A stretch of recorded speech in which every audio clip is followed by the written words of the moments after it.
सर्वेभ्यो नमो नमः। आपके अपने YouTube चैनल स्टडी सर जी में मैं आप सभी का स्वागत करता हूं।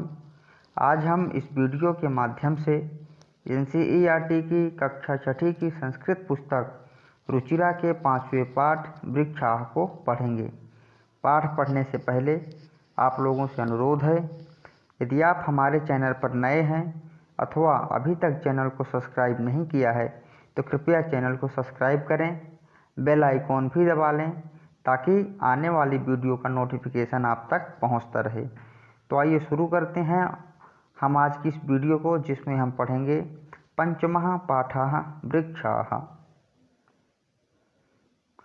वने वने निवसन्तो वृक्षाः वनं वनं रचयन्ति वृक्षाः।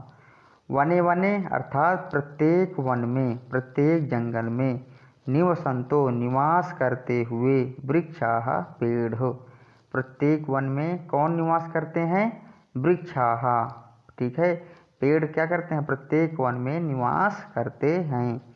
वनम वनम रचयन्ति वृक्षाः। वनम वनम अर्थात प्रत्येक वन को, रचयन्ति बनाते हैं। कौन बनाते हैं? वृक्षाः। पेड़ ही प्रत्येक वनों को बनाते हैं। आप कल्पना कीजिए कि अगर जंगल में पेड़ ही नहीं होंगे तो क्या हम उसको जंगल कहेंगे, वन कहेंगे? नहीं कहेंगे, है ना। चित्र में भी आप देख सकते हो, यहाँ पर हमें 3 पेड़ दिखाई दे रहे हैं। इसको हम जंगल की संज्ञा नहीं दे सकते। लेकिन जब किसी एक स्थान पर बहुत सारे पेड़ रहते हैं या बहुत सारे पेड़ हों तो उस स्थान को हम जंगल अथवा वन कहते हैं। ठीक है, तो ये वन कैसे बनते हैं? पेड़ों से बनते हैं। अगर यहाँ पर पेड़ नहीं होंगे तो हम इसको जंगल अथवा वन नहीं कहेंगे। आइए आगे देखें। शाखा दोला सीना विहगाः तैः किमपि कूजन्ति वृक्षा।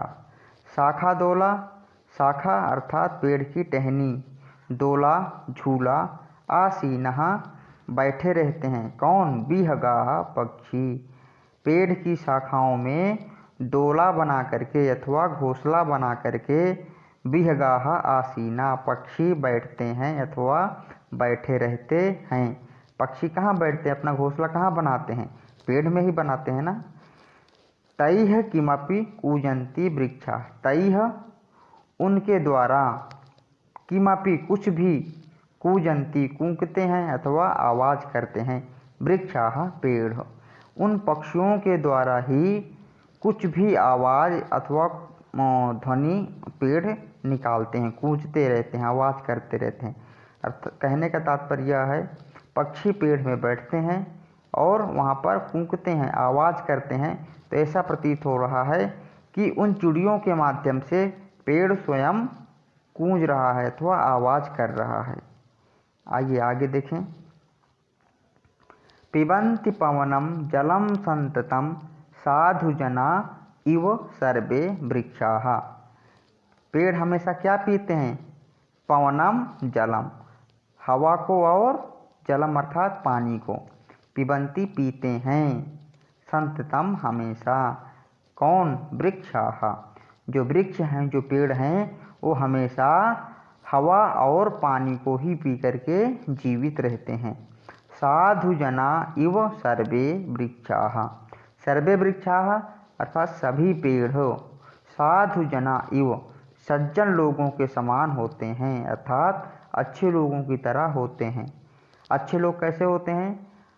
परमार्थ में ही अपना पूरा समय बिता देते हैं, हमेशा दूसरों की भलाई करते हैं, दूसरों की मदद करते रहते हैं। इसी प्रकार वृक्ष भी सज्जन की तरह होता है, वो भी हमेशा दूसरों की मदद करते हैं। आप पेड़ के पास जाकर के कुछ भी ले लीजिए, चाहे उसकी जड़ ले लीजिए, चाहे पेड़ की शाखा ले लीजिए, चाहे इसकी छाल ले लीजिए, चाहे पत्ती लीजिए, चाहे टहनियाँ लीजिए, चाहे फल लीजिए, चाहे इसकी छाया लीजिए, ये सब कुछ बड़ी आसानी से हमें दे देता है, अर्थात हमेशा ही हमारी मदद करता है। इसलिए पेड़ को कैसा कहा गया है? साधुजना, अच्छे लोगों की तरह, सज्जन लोगों की तरह, सर्वे वृक्षाः सभी पेड़ होते हैं। ठीक है, आइए आगे देखते हैं। स्पृशन्ति पादैः पातालं च। स्पृशन्ति अर्थात छूते हैं, स्पर्श करते हैं। क्या? पातालम, पाताल को छूते हैं। किसके द्वारा? पादयोः, अपने पैरों के द्वारा। अब पेड़ के पैर तो होते नहीं हैं, तो जो पेड़ की जड़ें होती हैं उन्हें ही पेड़ों के क्या कहे गए हैं? पैर कहे गए हैं। ठीक है, तो अपने पैरों के द्वारा अथवा अपनी जड़ों के द्वारा जो पेड़ हैं ये पाताल को छूते हैं। नभः शिरस्तु वहन्ति वृक्षाः, नभः अर्थात आकाश को, शिरस्सु अपने सिर पर, वहन्ति ढोते हैं। कौन? पेड़। ठीक है, पेड़ के ऊपर क्या होता है? आसमान होता है। तो ऐसा लगता है कि पेड़ पूरे आसमान को अपने सिर पर ढोते हैं। ठीक है, तो पेड़ के ऊपर हो गया आसमान और नीचे अपने पैरों से क्या छूते हैं? पाताल को छूते हैं। ठीक है, आइए आगे देखें। पयोदर्पणे स्वप्रतिबिंबम कौतुकेन पश्यन्ति वृक्षा। पयोदर्पणे अर्थात जल रूपी दर्पण में। ठीक है, जल में जो परछाई आती है पेड़ की, जो पेड़ नदी के तट पर हैं उनकी परछाई जो जल में आती है उसको क्या करते हैं? कौतुकेन पश्यन्ति, बड़े आश्चर्य के साथ देखते हैं। कौन? पेड़। ठीक है, स्वप्रतिबिंबम, स्व अपनी, प्रतिबिंब मतलब परछाई को, कौतुकेन पश्यन्ति, बड़े आश्चर्य के साथ देखते हैं। कौन? पेड़। ठीक है, अर्थात जल रूपी जो शीशा है, जो जल रूपी जो दर्पण है उसमें अपनी परछाई को पेड़ बड़े ही आश्चर्य के साथ देखते हैं। प्रसार्य स्वच्छाया संस्तरणम कुर्वन्ति सत्कारम वृक्षाः। प्रसार्य अर्थात फैलाकर, स्वछाया अपनी छाया का, संस्तरणम बिस्तर को, पेड़ क्या करते हैं? अपनी छाया रूपी बिस्तर को चारों तरफ फैला देते हैं। जिससे क्या होता है? कुर्वन्ति करते हैं, क्या करते हैं? सत्कारम, सत्कार करते हैं, आदर करते हैं, लोगों का सहारा देते हैं। किसका? अपनी छाया रूपी बिस्तर का। ठीक है, अर्थात पेड़ अपनी छाया रूपी बिस्तर को फैला करके हमेशा ही लोगों का आदर करते हैं। आइए इस पाठ के शब्दार्थ देख लेते हैं।